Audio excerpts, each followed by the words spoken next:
5, 6, 7, 8. Hi everyone, welcome to the EX Podcast episode number 5. My name is Stefan Vincent. I've started this podcast because I believe that companies have to think of themselves as employment brands if they hope to attract and retain talent. Let me ask you a simple question. Are you excited to get up every day and go to work?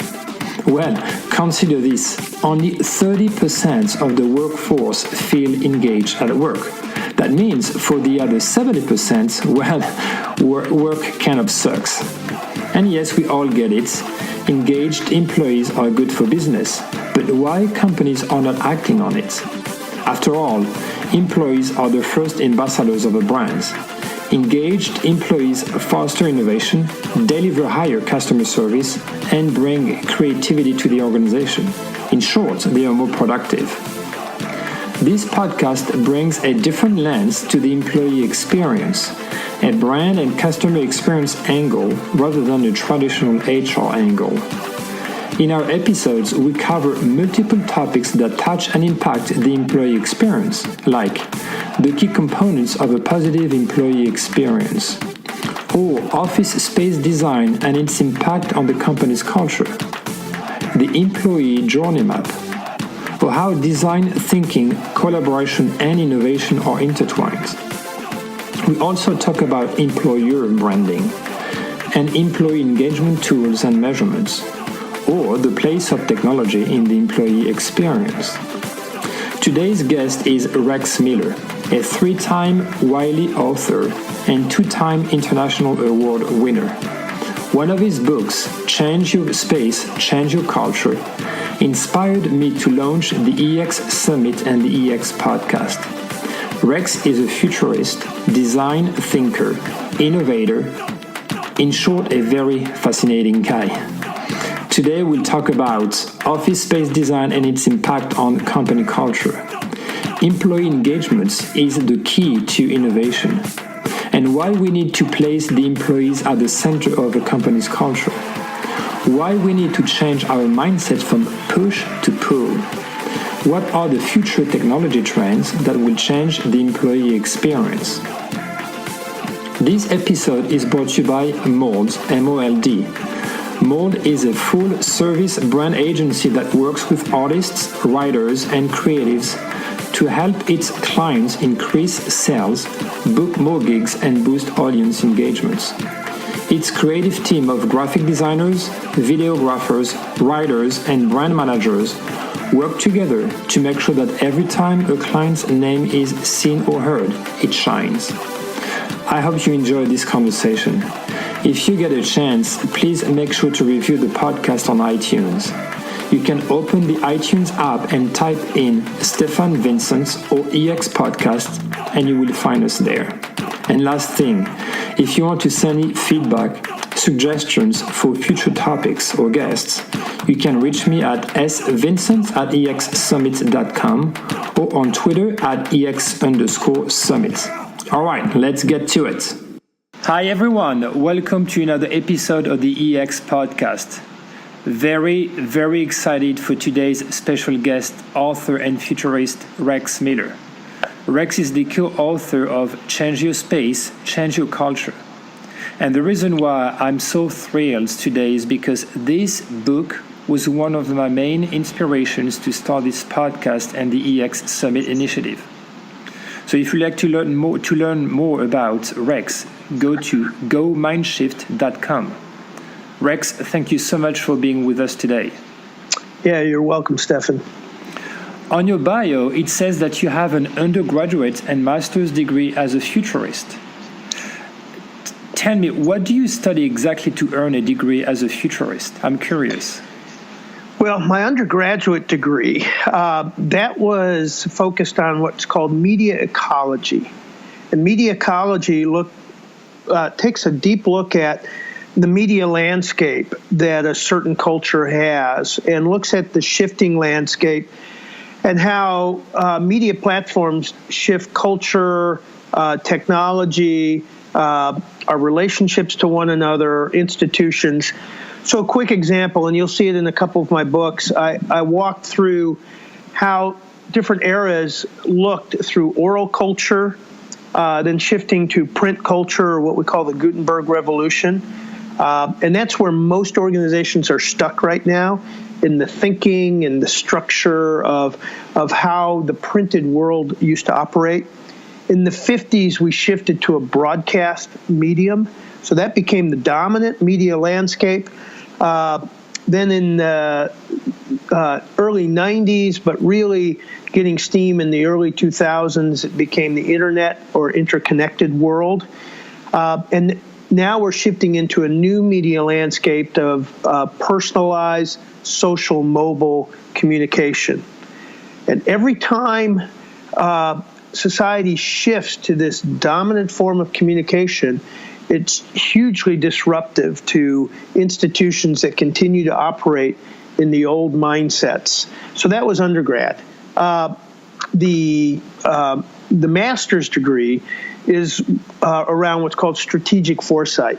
So how do we take these ideas and practices at looking at what changes society on a macro level, and it trickles down into innovation and disruption, but how do we use that in a business context to help organizations better anticipate the drivers that are going to be changing their organization or industry, and how to leverage or take advantage of that.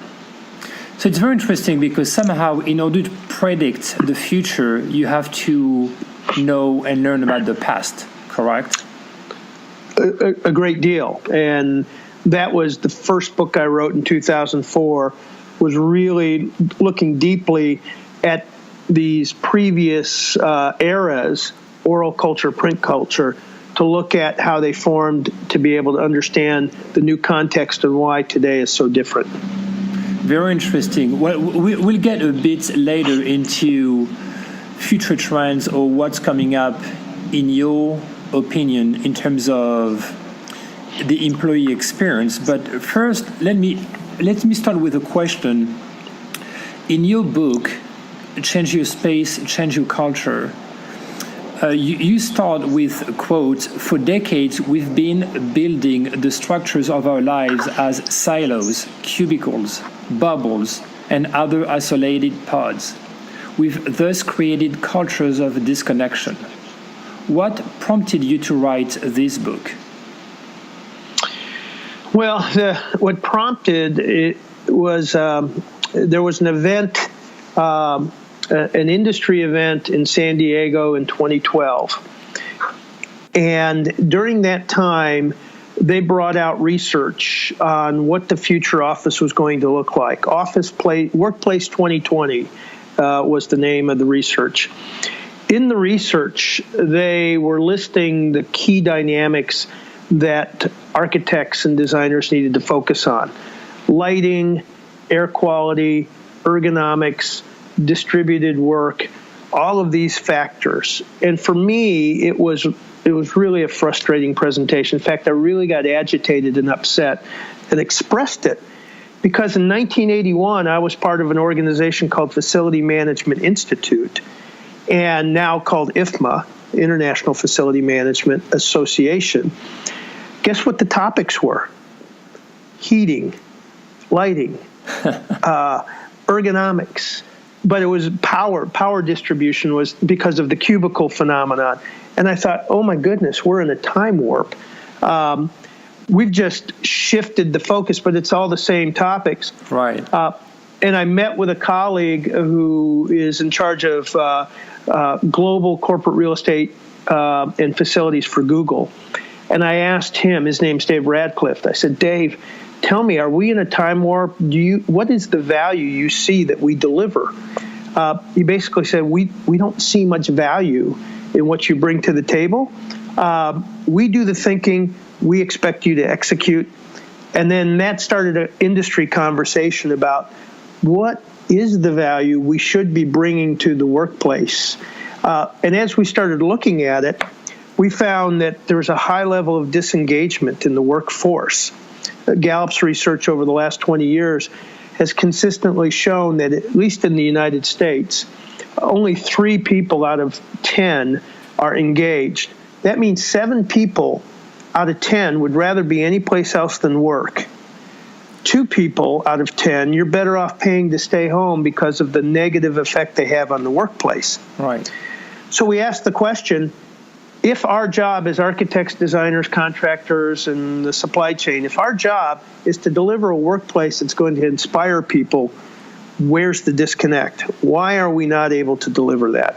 And that led to 2 years of research with over 100 leaders across the country and multiple summits to look at what do the most engaging companies on the planet do differently, and what is their philosophy and strategy around the built environment. All right, so let me ask you this. Employee engagement is a trending topic right now, and it's been for quite some time. And in your book, you said that employee engagement is the key to innovation. What does engagement mean to you precisely? Well, engagement is the discretionary behavior or thought an employee is willing to give that company that goes beyond their technical job description and what their boss tells them to do. We called it the give a damn factor. And so what it really means is that I'm willing to risk telling you that I disagree. I'm willing to go across my departmental lines to help somebody out without looking for approval or permission. And so it's the discretionary effort, the choice that companies have that allows them, or that employees have, that allows them to be able to make those decisions and do it on their own.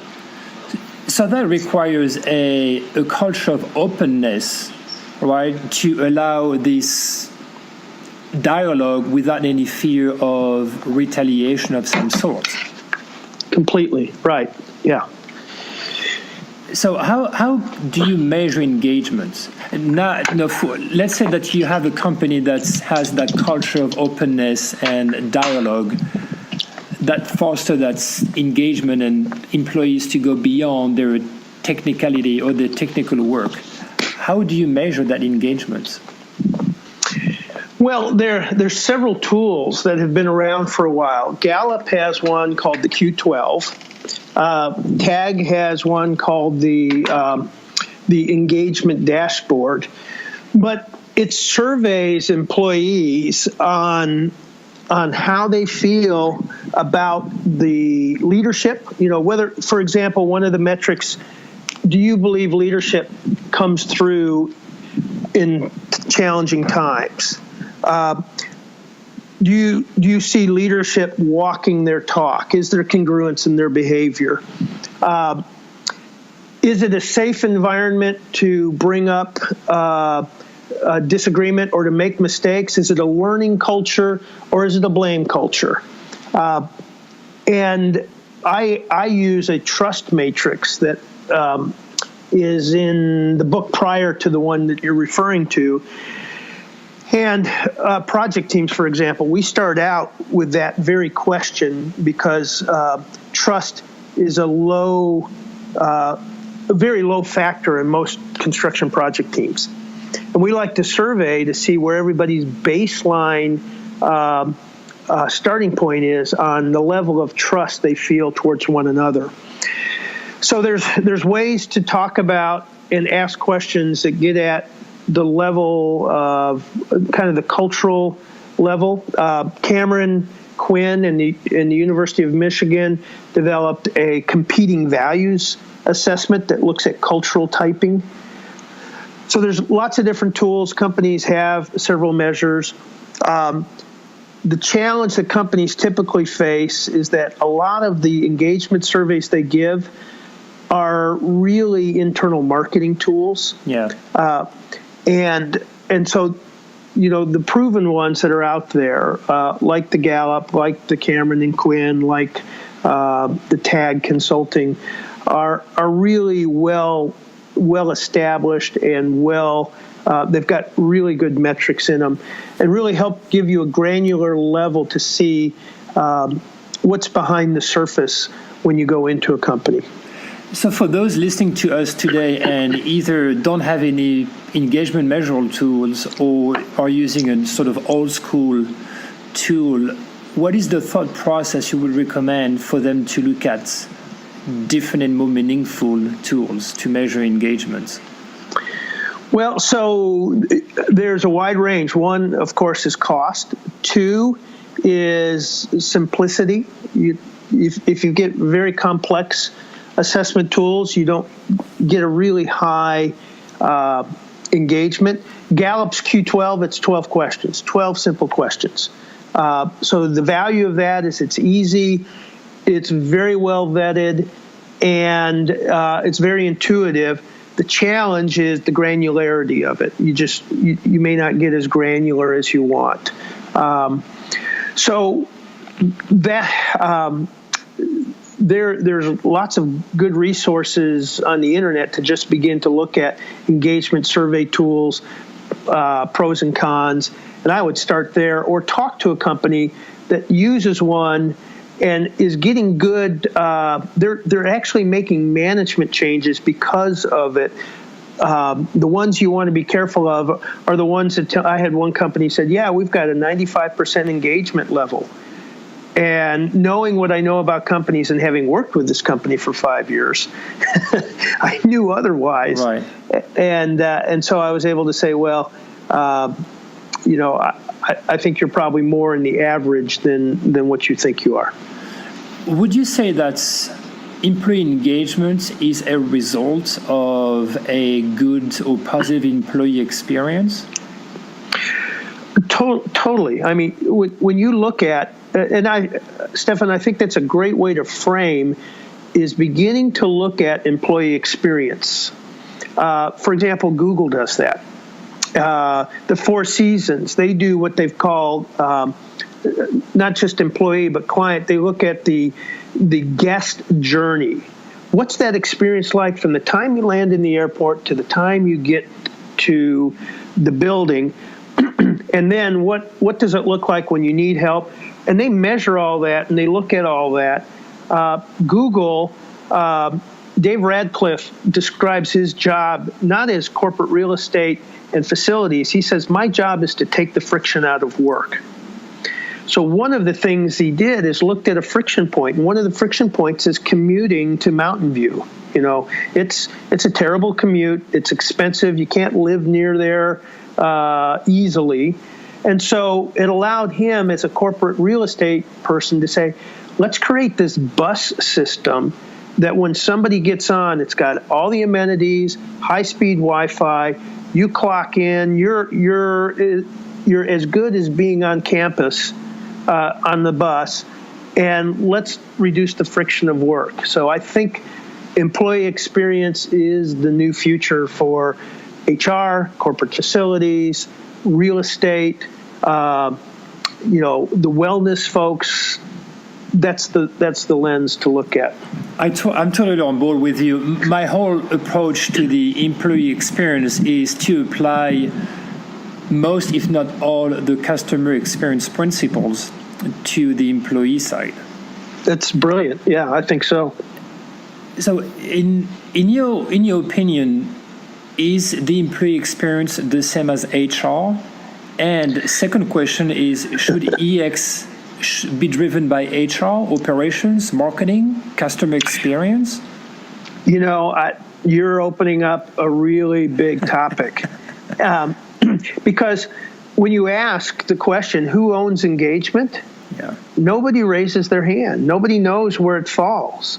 And interestingly enough, corporate real estate and facilities is the one place in the organization where everything in the company crosses paths. It's where the politics show up. It's where all the different needs, you've got to integrate IT, the business unit leader, HR, everything's got to coordinate through that. Cornet is an organization for corporate real estate executives, and they came up with what they called the super nucleus. Their concept was a partnership between those areas, which I haven't seen actually implemented well. We're now looking at roles called the Chief Workplace Officer, which I don't think is a great solution because you're just creating another fragmented area. So it's a great question. What my answer and response would be, it's a jointly owned realm of the executive leadership team. It's a cultural thing. It's not a program. It's not a position. It's a cultural phenomenon. Yes, you're right on. There are, one of the biggest challenges for corporations on the customer experience side is that typically it's siloed, or customer experience resides in, let's say, digital marketing, even though from a customer's point of view, their customer journey is across multiple channels. There's no silos, and that would be the same Correct. for the employees, I would imagine.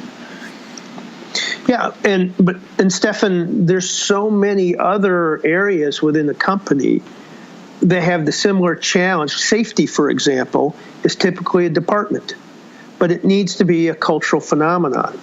So whenever you take something and turn it into a functional department or role versus making it part of the cultural behavior. And so that's a whole nother conversation from the book is about culture and where we take culture, because that's really the future. And most companies do not understand what culture really is made out of. Millennials are massively entering the job market and somehow redefining the way we work. From technology, being digital native, to work flexibility, to job hopping, millennials looking for work experiences the same way they look for brands experiences.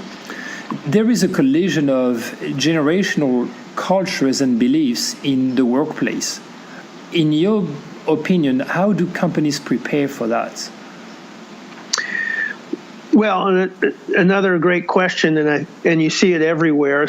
Especially, there are several industries where there's a great migration out because of retirement. Boomers are moving out.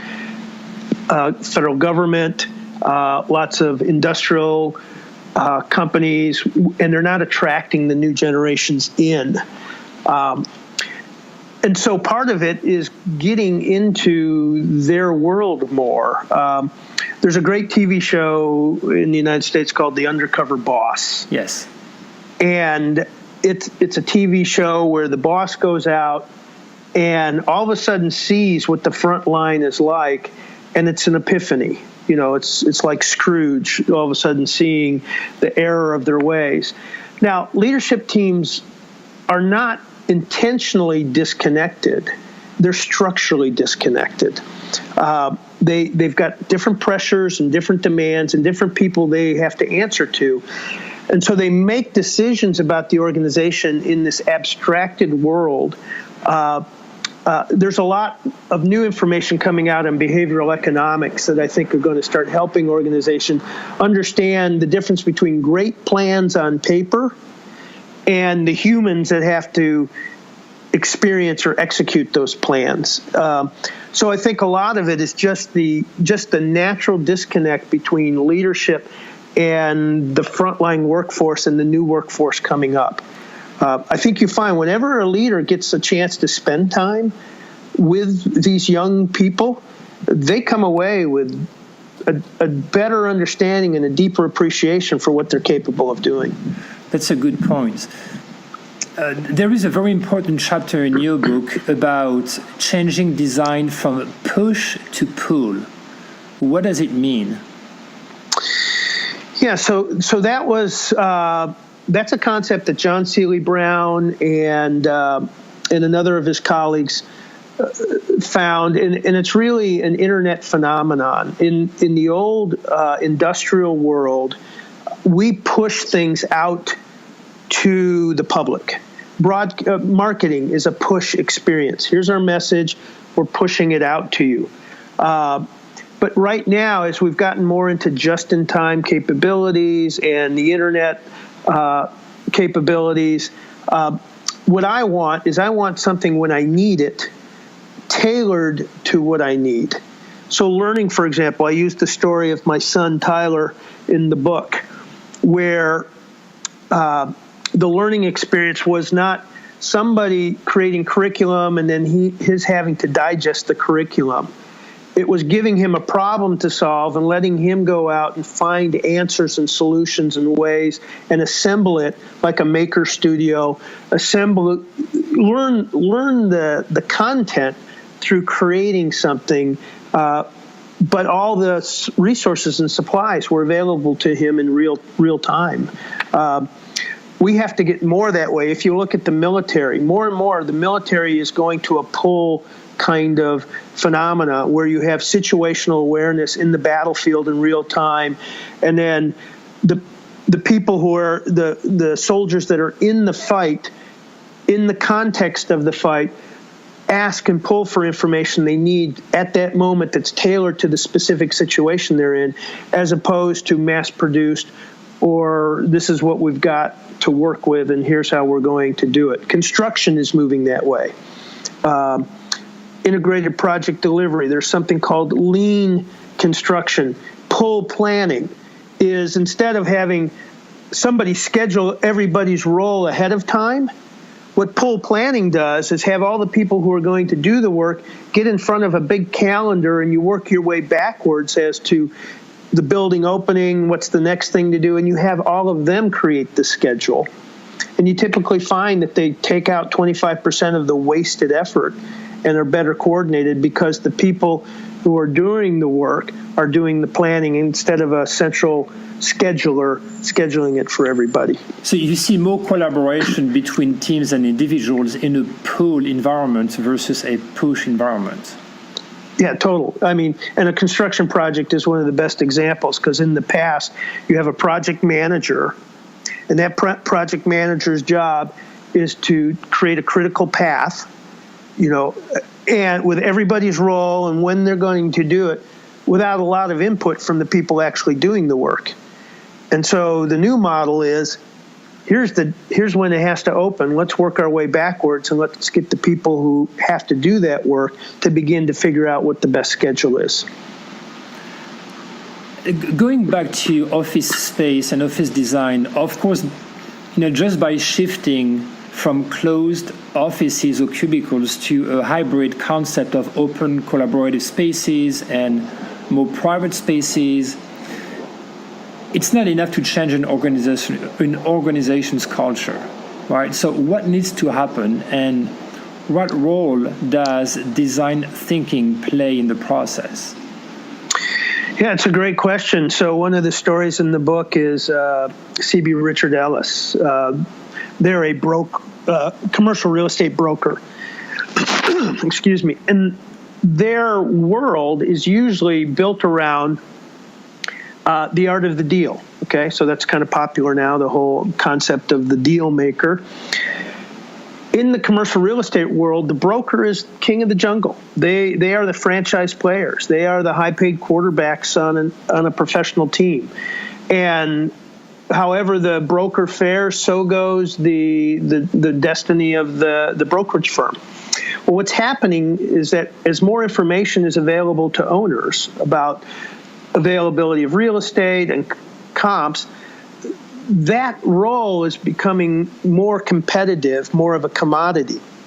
What Lou Horn recognized, who is the regional president for CBRE, we've got to move. We're not leveraging the knowledge of our different industry types. We've got industrial and commercial and institutional markets. We've got all this expertise, but we operate in silos, and the biggest lone ranger is the broker.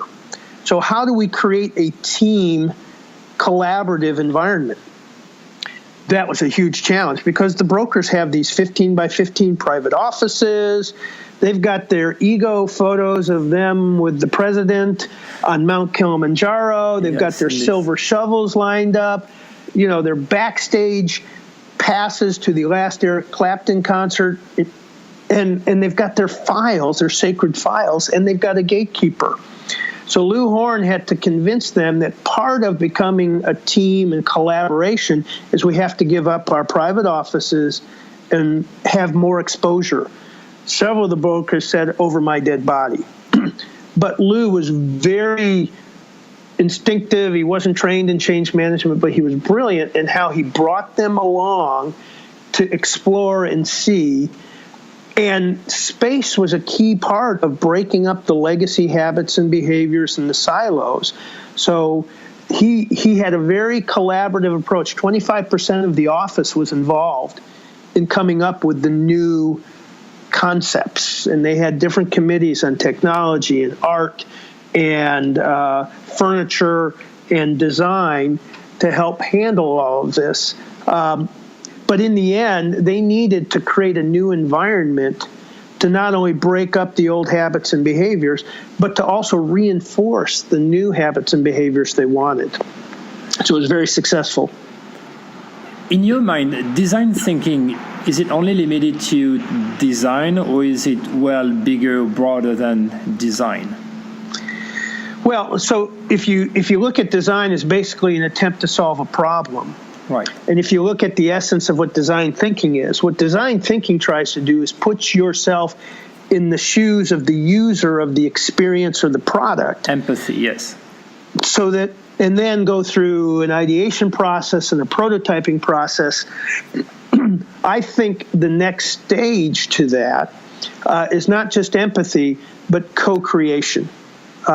Working with the people, because a lot of the problems we're trying to solve are not just product problems,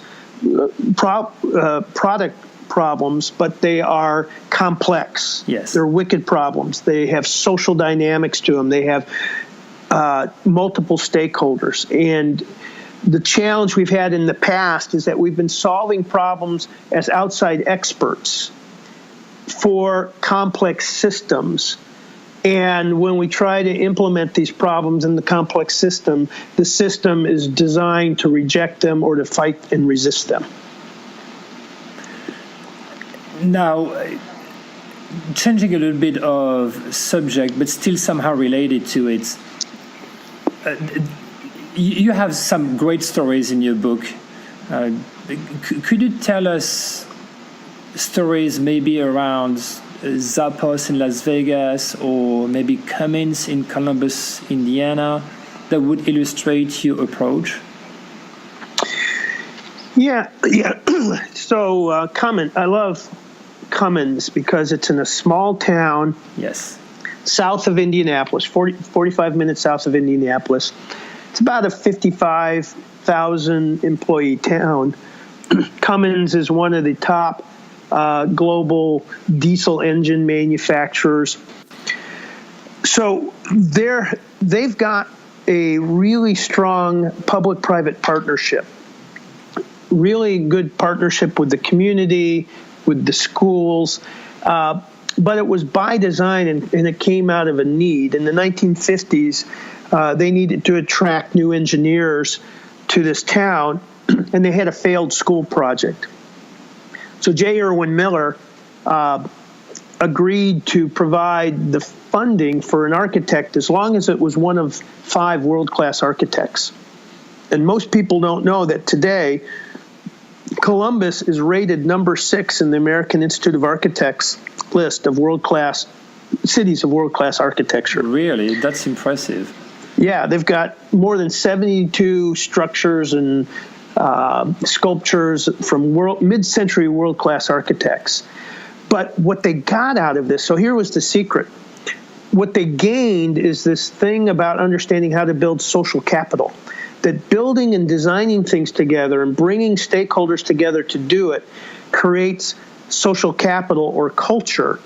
And it teaches everybody how to make decisions, how to understand quality, how to work through disagreements. And so that culture piece was by design through architecture and design. So what CBRE did by engaging 25% of the office in coming up with the solution, what they were really doing is building social capital and a culture of inclusion, a culture of initiative, a culture of ownership by doing those things. So we underestimate that, yeah, we can design the thing and build the thing, but how we do it and who we engage in it has more lasting value for us than the artifact that comes at the end of it. And Cummins somehow had an influence or drove the development of more of a STEM-focused curriculum in schools as well? Yeah, very good. Yeah, you've done your homework on that. I have. So, yeah, Cummins. So you've got the University of Indiana, you've got Ivy Tech, and then you've got the public school system there. Mm-hmm. And what they found is that they were all kind of on their own islands. They were segmented. And what they brought is this process that they learned through building great architecture. They brought it to how do we create a great school system and how do we create a learning community. So they brought that stakeholder engagement process that they have to the schools, and now it's a highly integrated from the beginning, you know, from kindergarten all the way through. You've got this very well integrated school system, and they've got lots of certificate programs, of course, things that serve the needs of the local community in terms of engineering and IT and all those things. Exactly. But Cummins' philosophy around what builds great communities is using design as a proxy for building social capital. And it's a good teaser. I will actually have in the near future, I will have a talent acquisition manager from Cummins on our podcast. Oh, great. So we'll go deeper into the conversation. By the way, we continue the Cummins story because we just came out with a book last November on humanizing the education machine. And we took a lot of the challenges and dynamics we found in the workplace and found that the same challenges are in education. So we revisited Columbus several times through that research as well. Good. What do you see as the next trends or the next huge challenges that may or will affect the way we work, such as some technological advances like AI or chatbots? Yeah, so the AI area is going to be hugely disruptive in what has been the professional services: law, medicine, engineering, architecture and design, because a lot of it is just technical work. It's research and aggregation of information. And so the art side of it, the actual human side, is where the high value is. So I think it's going to be a huge trend that's going to disrupt the professional areas. And we already see it in kind of the retail service areas, the number of kiosks. When you order a meal from McDonald's, a lot of times you're probably calling a call center in Colorado, and it's easier and faster and they have better quality for you to call that call center in Colorado, and then they automate the order into that McDonald's facility that you're in than having live people do it themselves. So that's one huge trend. The other is going to be the deep web and the Internet of Things, the ability to take all this data being generated. Only 3% of the Internet is searchable. Most of it is are wave patterns from lights and switches and all of this stuff. And there's a company called NEO in Colorado, N.io, that's come up with new algorithms to take this data and give meaning to it in real time. One good example, they went to a large coffee supplier and showed them that 3 of their locations were shut down because of health issues. The corporate real estate group didn't even know about it. But what this group was able to do is put in certain search algorithms for shutdown and Starbucks, name the firm. And just by scraping social media, which you can't search right now, they were able to identify places before corporate real estate even knew about it. So lots of intelligence coming there. And then the whole personalized workplace. We have a chapter in the book called The Pandorification of Work. that ability to find your sweet spot, what you naturally do best and enjoy most, and having kind of a personal agent with you, helping you know when you're engaged and when you're not engaged, and what kind of work engages you and doesn't engage you, and who you work with that tends to bring the best out of you and who that you work with that doesn't. And then going from just feedback to prescriptive kind of work. When you say about personal agents, is it a human personal agent or is it a digitalized personal agent? It's a digitalized personal agent, yeah. Yeah, I'm experimenting with one right now that measures my autonomic nervous system. And it's coaching me as to what time I need to go to bed at night. It's letting me know how charged up I am for the day to take on stress and energy. It's giving me feedback on the activities that I'm doing and which ones are restorative and which ones are not. It was designed for professional athletes, but I'm experimenting with it just to learn. And so, I mean, it's incredible what we're going to be able to learn about ourselves and tune ourselves. The whole idea of digital drugs, the whole idea of finding peak experiences and peak performance through either spiritual techniques, technology, or extreme experiences. I mean, that's part of the wave of the future. Yeah, we talk a lot about customer experience, but now it's well beyond just providing positive customer experiences. It's about personalization of those experiences. And that's the same on the employee side. And obviously, technological advances such as AI, IoT, using big data will allow the personalization and the learning, the individualized learning. Do you see that becoming a major trend and a broad initiatives in the coming years? Absolutely. If you look at the industries, they have the biggest gap. In other words, they have the biggest gap between the cost versus what they deliver. The three biggest culprits are healthcare, education, and construction. Those are the three biggest gaps. So at some point in time, there will be a huge disruptive. They're begging for innovation to come in. You already see it in education merging. 5 years ago, the Khan Academy was considered a little bit, they provide YouTube video instruction mainly on STEM kinds of topics. And it was considered to be simply a hobby kind of thing, a fun little thing for free. Well, this last year, they are now the official training for the SAT, ACT prep. So the College Board has asked them to come on, and they're just going to get smarter and smarter. It's the logarithmic curve, Kurzweil's curve of growth and innovation. All of this stuff is growing at an exponential level of improved miniaturization, computing capacity, and then interlinking and connectivity. And at different points, you hit an inflection point where all of a sudden it just changes the rules. For example, in 2007, the iPhone was an inflection point. Yes. And so what's going to happen to everybody else, like Nokia at that time and Sony and Motorola, every year they were making their product a little bit better every year.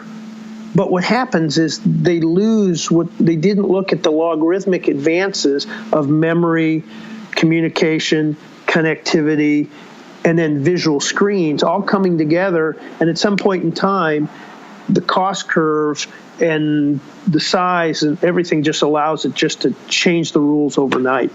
And we're starting to see early signs of that. Solar is soon going to be less expensive than grid power because it's on that hockey puck curve of growth and improvement. Automated vehicles are in the early phases. So it's going to look like a pipe dream for another 10 years, but then it's going to pop up just like the iPhone did. Maybe it's a tough question, but how would you describe the ideal workplace in maybe 5 years from now? Well, that's a great question because depending on the company and the service and what goes on. But the components will be clear culture, because culture has to take over for what location used to provide. Location used to be a point of cohesion. You go to the same place every day, you see the same people, so you have kind of an artificial connectivity that's kind of a brace for culture. But when you don't have that, to have that cohesion and that engagement, culture needs to be the real root to that. So culture is going to become much more important as we become more distributed. So I think more distributed, more emphasis on learning the mechanics or the secret sauce to culture. And then I think human scaling, companies that are large and cumbersome and can't move. So W.L. Gore we talk about in the book. They're interesting because they're a 16,000 employee company, but they only let each business unit get to the size of between 150 to 200 people to keep it human scaled, agile, but more important to keep community, keep the feel of community. So they've got a common culture, but they're a multiple group of tribes within this larger nation called W.L. Gore, all focused on one thing. And the one thing they're all unified and focused in is how do we use this thing called Teflon, that chemical. Everything they build is around finding uses for Teflon. What is your tipping point in your minds about where there's maybe a need to better structure the culture or to redefine the culture? Is it in terms of size, number of employees? Is it a matter of how old the company is? Is there a trigger point? Yeah. Well, so this is kind of the new learning since the book. When most organizations, when you ask them about their culture, they will proudly show you their mission, vision, and values. And what we say is that has nothing to do with culture. The best analogy that I make now is watch the TV show Hell's Kitchen with Chef Ramsay. Yes. There are two kinds of culture. The mission, vision, values is what happens in the dining room. It's a 5-star experience. The real culture is what's happening in the kitchen, where people are arguing and yelling and fighting. So we talk about, do you know what your kitchen culture is? And so the new definition I've come up with culture is really simple. It's what happens when you're not there. That's culture. It's what happens when you're not there, period. It's what happens when you're not there to direct, to troubleshoot, and to hold accountability. So now you have to ask, and you have to take another look at the company and ask, what happens when we don't have these artificial drivers of management and policy? What is the natural behavior, and is it what we like and not what we don't like? And then how do we develop the culture we want, the instinctive internal behaviors and habits that run the place when we're not here? Because in a distributed company, you won't be there. How do you identify this, and how do you structure that? That's another great question. So what we find is culture is already existent. So when management thinks that they're going to invent culture or come up, go to a culture workshop and come back all excited, we're going to create culture and do an offsite. And I've facilitated those sessions and everyone gets excited. But what we don't realize is culture is already there. It's either healthy or unhealthy. I agree. Or by design or by default. So if you have that kind of quadrant, you look at that quadrant, then you ask yourself, where are we on this? Now, the way you enhance culture is you identify what's already existing in the organization that is what you aspire to be. It's who you are on your best day, and it's already there. You just need to look at it and look at it specifically. Jim stayed afterward and helped Sally in the accounting department because Sally was having a problem, and Jim just happens to be great with math, and he just did it on his own. You have to capture that kind of specificity about behavior and collect all of it. And so you go on this kind of scavenger hunt for behavior. I have my companies do it for about 3 weeks and keep a journal. And then you look at the things where you just hit yourself on the forehead and said, oh my goodness, why did they do that? What was that all about? So you capture the good. If you remember in the book, there's this boat with people in the front of the boat who are highly engaged. They're doing they're the dining room behavior folks. Then you got people in the middle of the boat who are along for the ride that you have to manage, tell them what to do, how to do it, and make sure they get it done. And then you got the two in the back of the boat that are drilling a hole. Yeah. Well, just send people out to start looking for that, capture it, and then begin identifying and tell your company, here's what front of the boat behavior looks like. Here's what middle of the boat behavior looks like. And it's okay, you're not going to get fired, but this is middle of the boat. Here's what back of the boat specifically behavior looks like. And we're going to have a talk with people that have this behavior and tell you why it drains the boat, creates politics, and all of that. What we find is most people have never been told what it specifically looks like. And most leaders don't reflect the behavior that they actually want. So that's another part of it as well. So we have a whole process of taking a company through finding it, discovering it, looking at your management team and seeing the disconnects, how to communicate it to your workplace, and then how to reinforce the behavior you want, how to weed out the behavior you don't want, and then how to align your environment to disrupt the legacy habits and behaviors that you don't want and reinforce the new ones that you do want.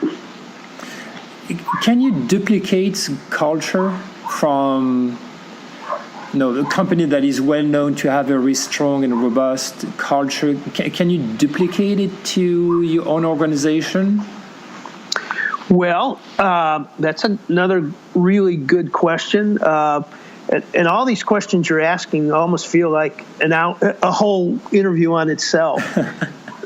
The reality answer is that 70 to 90% of attempts to merge or buy a company and then integrate culture doesn't work. It hasn't worked, but that's not because it can't work. What we know is that you can. Dr. Nicholas Christakis, I think he's at Yale, is doing a lot of research on how can you design or architect behavior, social network behavior. Networks are very good at amplifying behavior. Now the question is, how do we design these relationships to work? And we know, and we see it on sports teams all the time, where a player doesn't work out well with one team, but then goes to another team and all of a sudden blossoms. Is it a different player? No, it's the context that allowed it to flourish. Mm-hmm. So there's a lot we can do to learn about how people do their best work, how to set up situations, allow them to do their best work, what kinds of teaming environments facilitate that, what kind of constraints can we get out of the way for people to do their best work, how to seed groups with the kind of behavior, it's part of change mechanics. How do we get the advocates to have a bigger voice that are frontline people? So there's process to do that. The problem is it takes a lot of time. You got to roll up your sleeves and get directly involved. And a lot of leadership teams schedule change on a 12-month or 18-month timeline. We're going to change culture in the next year or the next 30 days or the next 90 days. And we're going to delegate it to this outsourced consulting firm or to HR or to whoever. Those are always destined to fail because it doesn't happen on a timeline. All right. I mean, I know that we could continue this conversation, at least on my end, forever. But we're getting close to almost the 1 hour mark here. Let me ask you a couple of questions. The first one is, what are you working on these days? Well, we just completed the work on how do we transform our education system. And that was 120 leaders. We traveled to 8 cities and looked at a couple hundred school districts, and it's a really good story. The current work, we just finished our last summit, Mindshift summit, on the future of health, well-being, and well-buildings. So that book will be coming out spring of 2018. We really think we've got some new ways that we can help leaders get their arms around this huge problem of chronic health conditions and costs going out of control, and how you can do it through shifting culture. All right. As we're about to conclude our discussion today, I typically like to ask our guests some personal questions so that our listeners get to know them a bit more intimately. You coached a Hall of Fame tennis player and a Hall of Fame golfer. Can you tell us who they were, or if not, how did you get to coach them?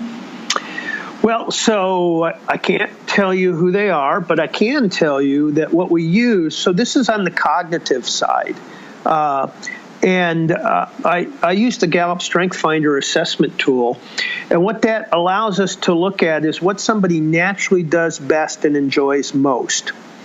So there's a lot of mental side to competition, and with the Hall of Fame tennis player, he was actually working with and coaching another tennis player, a younger person that was having trouble, should have been competing at a higher level. And we were able to look at how they were wired using the Gallup Strength Finder assessment and core clarity and find out what he was doing to sabotage his performance.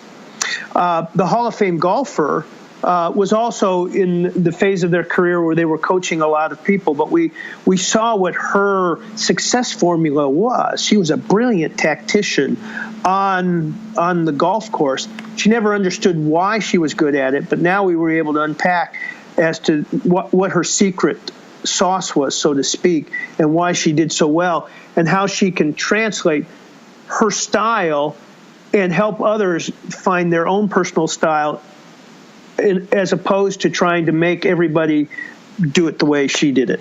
And so that's the kind of coaching we do. Okay. Well, it's been a fascinating conversation. I really enjoyed it, and thank you for your time. For those who are listening to us and would like to engage with you, follow your work, your present work, and your future work, how can they follow you? Well, two ways. They can send me an email, and it's rex@GoMindShift.com.